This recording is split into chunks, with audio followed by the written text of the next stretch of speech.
Hello दोस्तों, आप सभी का स्वागत है A1 गुरुकुल यूट्यूब चैनल। दोस्तों, एसएससी फेज एक्स फेज 10 का 1 अगस्त का फाइनली थर्ड शिफ्ट का भी एग्जाम समाप्त हो गया है। आज के थर्ड शिफ्ट में जितने भी जीके जीएस के प्रश्न पूछे गए हैं, सभी प्रश्नों को हम लोग इस वीडियो में देखने वाले हैं। दोस्तों, ये 100% थर्ड शिफ्ट में पूछा हुआ सभी प्रश्न है और 100% सही उत्तर के साथ मैं आप सभी को सभी प्रश्नों को बताने वाला हूं। तो वीडियो शुरू करने से पहले जो लोग हमारे चैनल पर पहली बार आए हैं, चैनल को जरूर सब्सक्राइब करें, साथ में बेल आइकन यानी घंटे पर क्लिक करके ऑल पर क्लिक कर ले, ताकि आगे का वीडियो का नोटिफिकेशन आपको सबसे पहले मिले। तो चलिए दोस्तों, शुरू करते हैं आज का वीडियो। देखते हैं किस तरह का प्रश्न आज के थर्ड शिफ्ट में पूछा हुआ था। 1 अगस्त का थर्ड शिफ्ट का पहला प्रश्न है। दोस्तों, ये प्रश्न बायोलॉजी से प्रश्न पूछा गया है। अंडा में कौन सा विटामिन नहीं पाया जाता है? ये प्रश्न पूछा था दोस्तों, अंडा में कौन सा विटामिन नहीं पाया जाता है। ये आप लोगों ने बाय ऑप्शन देख करके बनाए होंगे। हम लोग बात कर लेते हैं यहाँ पे अंडा में कौन सा विटामिन पाया जाता है। तो अंडा में हाई प्रोटीन पाया जाता है, जिसमें कैल्शियम और कार्ब्स के अलावा विटामिन डी और विटामिन B12 काफी मात्रा में पाए जाते हैं। विटामिन बी ऑप्शन में दिया होगा या विटामिन डी या विटामिन B12 ऑप्शन में दिया होगा। इन्हीं में से कोई एक ऑप्शन में दिया होगा। आप लोगों ने सही टिक लगाए होंगे। चलिए, नेक्स्ट प्रश्न पूछा हुआ था, कांग्रेस का पहला अधिवेशन कब हुआ था? दोस्तों, ये हिस्ट्री से प्रश्न पूछा हुआ है, मॉडर्न हिस्ट्री से प्रश्न पूछा हुआ है। कांग्रेस का पहला अधिवेशन कब हुआ था? तो पहला अधिवेशन कांग्रेस का 1885 में बंबई में हुआ था। कहाँ हुआ था? तो कांग्रेस का पहला अधिवेशन 1885 में बंबई में हुआ था। और इसका अध्यक्षता कौन किया था? तो वोमेश चंद्र बनर्जी। इसका अध्यक्षता कौन किए थे? तो वोमेश चंद्र बनर्जी के द्वारा इस अधिवेशन का अध्यक्षता किया गया था। दोस्तों, कांग्रेस का स्थापना पहले देख लेते हैं कब किया गया था। तो कांग्रेस की स्थापना 28 दिसंबर 1885 को वेमेश चंद्र बनर्जी के अध्यक्षता में ये कांग्रेस की स्थापना किया गया था। कांग्रेस की स्थापना 28 दिसंबर 1885 को हुआ था और पहला अधिवेशन 1885 में बम्बई यानी कि वर्तमान में मुंबई में किया गया था। तो आपका राइट आंसर मुंबई हो जाएगा 1885। और भी देख लेते हैं दोस्तों आगे के शिफ्ट के लिए। अगर आगे में पूछ दे आगे का एग्जाम में कांग्रेस का दूसरा अधिवेशन कब हुआ था, तो ये 1886 में कलकत्ता यानी कि वर्तमान में कोलकाता में हुआ था। इसकी अध्यक्षता कौन किया था? तो दादा भाई नौरोजी किए थे। सेकेंड अधिवेशन कहाँ हुआ था? तो 1886 कलकत्ता में हुआ था, दादा भाई नौरोजी की अध्यक्षता में किया गया था। थर्ड कहाँ किया गया था? थर्ड अधिवेशन कांग्रेस का तो 1887 में मद्रास में यानी कि वर्तमान चेन्नई में बदरुद्दीन तैयब जी के अध्यक्षता में अधिवेशन थर्ड अधिवेशन किया गया था। और फोर्थ अधिवेशन 1888 में इलाहाबाद में जॉर्ज यूल के अध्यक्षता में अधिवेशन किया गया था। और पांचवा अधिवेशन 1889 में बम्बई यानी मुंबई में किया गया था। सर विलियम बर्डबर्न के अध्यक्षता में ये पांचवा अधिवेशन किया गया था। तो आप लोग सभी फैक्ट को याद रखेंगे जिनका आगे के शिफ्ट में एग्जाम है। दोस्तों, हमारे चैनल पर जितना भी रिलेटेड बताए जाते हैं आगे के शिफ्ट में 100% पूछे जाते हैं। ये एक्सपीरियंस के साथ मैं आपको कह रहा हूँ, इसीलिए आप लोग ध्यान रखेंगे। फिर से एक बार देख लेते हैं, फिर से एक बार रिकॉल कर देते हैं। फर्स्ट अधिवेशन 1885 में वर्तमान में मुंबई है, वहाँ पहले बम्बई था, तो बम्बई में किया गया था और व्योमेश चंद्र बनर्जी की अध्यक्षता में। दूसरा 1886 में 1 साल बाद 85 से स्टार्ट हुआ, लगातार 4 साल जितना करना है, 5 साल तक हम लोग इसमें देख लेते हैं। हुआ तो बहुत है लेकिन 5 साल तक आपको इंपॉर्टेंट है, तो आपको 5 साल तक बता देते हैं। तो डायरेक्ट 5 साल तक चलना है, ठीक है। तो सेकेंड हुआ 1886 कलकत्ता में और दादा भाई नेहरू के अध्यक्षता में।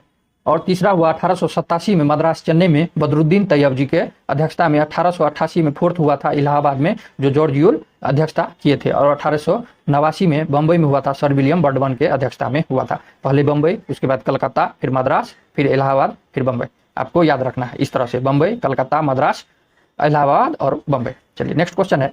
नेक्स्ट क्वेश्चन पॉलिटी से प्रश्न पूछा हुआ था, मौलिक कर्तव्य किसके समिति पर आधारित था?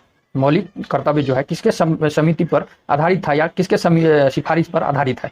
यह स्वर्ण सिंह समिति के सिफारिश पर यह आधारित है। आपका राइट आंसर स्वर्ण सिंह समिति हो जाएगा, सिफारिश पर आधारित है। यह भारतीय संविधान में मौलिक कर्तव्य को शामिल करने हेतु 42वां संविधान संशोधन जो 1976 में हुआ था, जिसके तहत भारतीय संविधान में एक नया भाग 4 को में मूल कर्तव्य के नाम से जोड़ा गया। उस समय उसकी संख्या कितनी थी? तो 10। उस समय उसकी संख्या कितनी थी? तो 10 थी।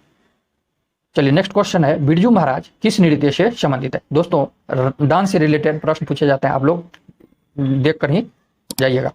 बिरजू महाराज किस नृत्य से संबंधित है? तो पंडित बिरजू महाराज भारतीय शास्त्रीय नृत्य कथक के मशहूर कलाकार थे। कथक से नृत्य से यह संबंधित है। और इसका गुरु कौन थे? तो इसका पिता और गुरु अच्छन महाराज जी थे और इसका चाचा शंभू थे। इसका पिता ही गुरु थे और गुरु ही पिता थे। तो अच्छन महाराज जी थे और इसका चाचा शंभू थे। बात कर ले बिरजू महाराज जी का जन्म कब हुआ था, तो 4 फरवरी 1938 को लखनऊ यूपी में हुआ था। बिरजू महाराज की जन्म 1938 में लखनऊ यूपी में हुआ था। इसकी मृत्यु 17 जनवरी 2022 में हुआ। कब हुआ, तो 17 जनवरी 2022 में बिरजू महाराज की मृत्यु हो गई। दोस्तों महाराज बिरजू महाराज को कई अवार्ड से भी सम्मानित इन्हें किया गया है। जो इंपॉर्टेंट है मैं आपको यहाँ बता देता हूँ। पद्म विभूषण 1983 में मिला, कालिदास सम्मान 1986 में, और इन्हें संगीत नाटक अकादमी पुरस्कार भी दिया गया है। तो आगे की शिफ्ट में इस तरह से प्रश्न पूछ सकता है, पंडित बिरजू महाराज को पद्म विभूषण कब दिया गया, तो 1983 में, और पंडित बिरजू महाराज को कालिदास सम्मान से कब सम्मानित किया गया, तो यह 1986 हो जाएगा। और संगीत नाटक अकादमी पुरस्कार भी आप लोग ध्यान रखेंगे। चलिए नेक्स्ट प्रश्न पूछा हुआ था, राज्यसभा में कोई सदस्य अगर मनोनीत होता है, राज्यसभा में कोई सदस्य अगर मनोनीत होता है तो उसे कितने महीने बाद किसी पार्टी का सदस्यता ग्रहण करना होगा, तो ये इसका राइट आंसर हो जाएगा 6 महीना। क्वेश्चन है, आप लोग एक बार जरूर फिर से सुन लीजिए। राज्यसभा में कोई सदस्य अगर मनोनीत होता है तो उसे कितने महीने बाद किसी पार्टी के सदस्यता ग्रहण करना होगा, तो वह 6 महीना का। चलिए नेक्स्ट क्वेश्चन पूछा हुआ था, भारतीय संविधान के अनुच्छेद 130 किससे संबंधित है, तो यह उच्च न्यायालय का स्थान से है। किससे है, तो उच्च न्यायालय के स्थान से संबंधित है। कौन सा, तो अनुच्छेद 130। दोस्तों ये पॉलिटी से प्रश्न पूछा हुआ था। नेक्स्ट क्वेश्चन है, फिर हिस्ट्री से प्रश्न पूछा हुआ था, महाराणा प्रताप कहाँ के राजा थे, तो वह मेवाड़ के राजा थे। मेवाड़ कहाँ है, तो यह राजस्थान का एक हिस्सा था जहाँ राजपूतों क्या करते थे, वहां पर शासन करते थे।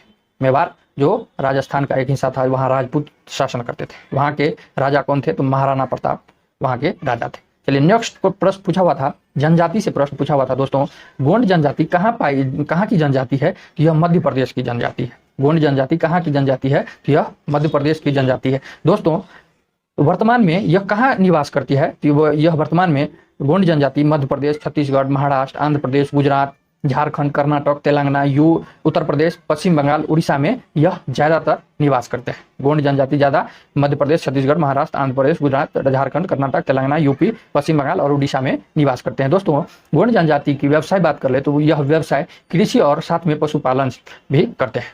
इसका मुख्य व्यवसाय क्या है, तो कृषि है और साथ में यह पशुपालन भी करते हैं। चलिए दोस्तों नेक्स्ट क्वेश्चन है, एक साल में 2 बार संसद का सत्र बैठता है, उसके बीच कितना अंतराल होना चाहिए। एक साल में 2 संसद का सत्र बैठता है, उसके बीच का अंतराल कितना होना चाहिए, तो यह 6 महीना होना चाहिए, इससे अधिक नहीं होना चाहिए। कम से कम 6 महीना होना चाहिए, इससे अधिक इसका अंतराल नहीं होना चाहिए। दोस्तों संसद के एक वर्ष के कार्यकाल में कितने सत्र होते हैं, तो यह 3 होते हैं। आप लोग आगे शिफ्ट में ध्यान रखेंगे, क्वेश्चन पूछ सकता है संसद के 1 वर्ष के कार्यकाल में कितने सत्र बुलाए जाते हैं, तो आप लोग सही आंसर हो जाएगा 3 सत्र बुलाए जाते हैं। पहला होता है बजट सत्र, दूसरा मानसून सत्र और तीसरा शीतकालीन सत्र बुलाए जाते हैं। राष्ट्रपति बजट सत्र में राष्ट्रपति संसद के संयुक्त सत्र को संबोधित करते हैं। बजट सत्र में राष्ट्रपति जो होते हैं, जो देश के राष्ट्रपति होते हैं, संसद के संयुक्त सत्र को संबोधित करते हैं। तो आप लोग इसे भी ध्यान रखेंगे। चलिए नेक्स्ट क्वेश्चन पूछा हुआ था, 2011 की जनगणना के अनुसार सबसे ज्यादा जनसंख्या घनत्व किस राज्य का है। दोस्तों SSC, MTS, CHSL इस सब में यहाँ से प्रश्न भर के प्रश्न पूछा गया था। फिर वहीं आपको SSC फेज X फेज 10 आपको वहाँ से दोहरा रहा है। तो CHSL का जितना भी एनालिसिस और MTS का कराया गया है, आप लोग एक बार जरूर ध्यान रख ले कि वहाँ से देखिएगा कि यहाँ से प्रश्न भर के पूछा हुआ है और यहाँ पर भी इसको दोहराया जा रहा है। तो आप लोग एक बार जरूर देख लीजिए, हमारे चैनल पर डिटेल के साथ बताया गया है। आपको मैं थोड़ा यहाँ पर बता देता हूँ। 2011 जनगणना के अनुसार सबसे ज्यादा जनसंख्या वाला घनत्व कहाँ है, तो यह बिहार का है। कितना है, तो 1102 व्यक्ति पर किलोमीटर है। सबसे ज्यादा घनत्व वाला राज्य बिहार है और सबसे कम घनत्व वाला राज्य कौन सा है, तो यह अरुणाचल प्रदेश हो जाएगा। सबसे कम घनत्व वाला राज्य अरुणाचल प्रदेश। और केंद्र शासित में पूछ ले सबसे कम घनत्व वाला केंद्र शासित प्रदेश कौन है, तो यह अंडमान और निकोबार द्वीप समूह हो जाएगा। दोस्तों केंद्र शासित में आप लोग याद रखेंगे अंडमान और निकोबार द्वीप समूह हो जाएगा। अगर सीधे पूछ ले सबसे ज्यादा जनसंख्या कहाँ है, तो यह यूपी हो जाएगा। सबसे ज्यादा जनसंख्या पूछ ले तो यूपी हो जाएगा और सबसे कम जनसंख्या पूछ ले तो सिक्किम हो जाएगा। सबसे कम जनसंख्या कहाँ पाया जाता है, तो यह सिक्किम हो जाएगा। और सबसे कम केंद्र शासित प्रदेश का जनसंख्या पूछ ले, घनत्व नहीं दोस्तों, केंद्र शासित सिर्फ जनसंख्या पूछ ले, सबसे कम केंद्र शासित जनसंख्या किस राज्य का है, तो यह लक्षद्वीप हो जाएगा। और सबसे ज्यादा घनत्व केंद्र शासित वाला राज्य संघ पूछ ले तो वह दिल्ली हो जाएगा 2011 जनगणना के अनुसार। सभी 2011 जनगणना के अनुसार। दोस्तों 2021 में जनगणना होने वाला था लेकिन कोरोना वजह से नहीं हो पाया। दोस्तों जनगणना हर एक 10 साल के अंतराल पर कराए जाते हैं, तो आप लोग जरूर ध्यान रखेंगे। इसको एक बार आप लोग स्क्रीनशॉट ले लीजिए। फिर से एक बार बता देता हूं, सबसे ज़्यादा घनत्व वाला बिहार है, सबसे कम घनत्व वाला राज्य अरुणाचल प्रदेश है, और केंद्र शासित पूछ ले घनत्व में सबसे कम तो अंडमान निकोबार द्वीप समूह हो जाएगा। और सिंपल में जनसंख्या पूछ ले तो सबसे ज़्यादा यूपी का है, उत्तर प्रदेश, और सबसे कम जनसंख्या सिक्किम का है, और सबसे कम घनत्व वाला केंद्र शासित राज्य लक्षद्वीप है, और सबसे ज़्यादा संघ कहाँ का है, सबसे ज़्यादा केंद्र शासित राज्य तो दिल्ली हो जाएगा। दोस्तों आज के थर्ड शिफ्ट में इतना ही प्रश्न मिला है। अगर कोई भी प्रश्न छूट गया हो तो आप लोग कमेंट, अगर आप लोग को याद हो तो कमेंट में जरूर लिख दें, ताकि आगे की शिफ्ट में उसे कवर करा दिया जाएगा। चलिए दोस्तों, अगर अच्छा लगा हो यह वीडियो तो हमारे चैनल को जरूर सब्सक्राइब करें। चलिए दोस्तों, मिलते हैं नेक्स्ट वीडियो में, तब तक के लिए जय हिंद।